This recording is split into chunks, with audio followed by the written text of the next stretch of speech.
అందరికీ నమస్కారం. ఓం నమో వెంకటేశాయ. ఈరోజు నా పుట్టినరోజు సందర్భంగా శ్రీవారి దర్శనం చేసుకోవడం జరిగింది.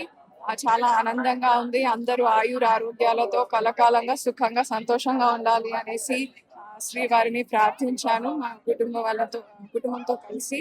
ఇంకా ఎప్పటికీ స్వామివారిని చూస్తుంటే అనిపించింది ఒకటే, అదేంటంటే భక్తులను ఎంతో ప్రేమతో కాపాడే గోవిందుడు. అందుకే భక్తవత్సల గోవింద అని అంటాము. ఎప్పటికీ పవిత్రంగా ఉండే గోవిందుడు, అందుకే నిత్య నిర్మల గోవింద అంటాము. అందమైన నీలి మేఘంలా ఉండే శ్రీనివాసుని నీలమేఘ శ్యామ గోవింద అంటాము. మరియు అదే విధంగా ప్రపంచం ప్రారంభం నుంచి శాసించే వెంకటేశుడు, అందుకే పురాణ పురుష గోవింద అంటాము.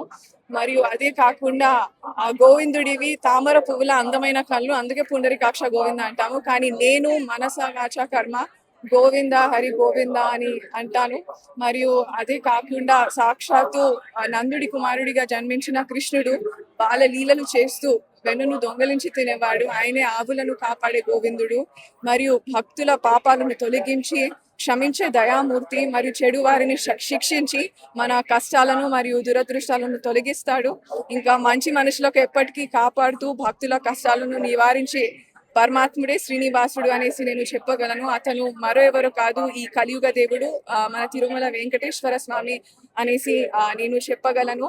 అండ్ అదే విధంగా నాకు అనిపించింది ఏంటంటే, గోకులంలో జన్మించి అందరికీ ఆనందం ఇచ్చిన కృష్ణుడు, ఆ కృష్ణ లీలలు పరిశీలిస్తే గోపికలను ఎంతో ప్రేమించే కృష్ణుడు ఒకవైపు ఉంటే, గోవర్ధన పర్వతాన్ని ఎత్తి ప్రజలను కాపాడిన గోవిందుడిగా కనిపిస్తాడు. అండ్ అదే కాకుండా అలాగే మనం చూస్తే వజ్రాలతో చేసిన కిరీటాన్ని ధరించిన గోవిందుడిగా, మరియు వరాహ అవతారంలో భూమిని రక్షించిన పరమాత్ముడిగా కూడా ఆయన ప్రసిద్ధి పొందారు. సో అటువంటి శ్రీనివాసుడి దర్శనం చేసుకోవడం చాలా చాలా ఆనందంగా ఉంది. ఇంకా నా పునర్జన్మ సుకృతంగా అని నేను భావిస్తున్నాను.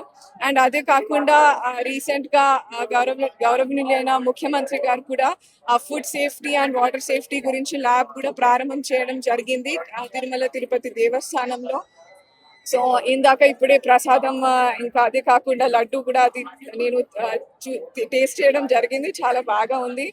అండ్ భక్తులందరికీ కూడా ఏ ఇబ్బంది లేకుండా బాగా అరేంజ్మెంట్సే కానీ వాళ్ళకు అన్ని సౌకర్యాలే అందిస్తున్న తిరుమల తిరుపతి దేవస్థానం వారికి కూడా నేను ధన్యవాదాలు తెలుపుతున్నాను. అండ్ అదే విధంగా భానుప్రకాష్ గారికి, ఇంకా పృథ్వీ గారికి కూడా నేను ధన్యవాదాలు తెలుపుతున్నాను.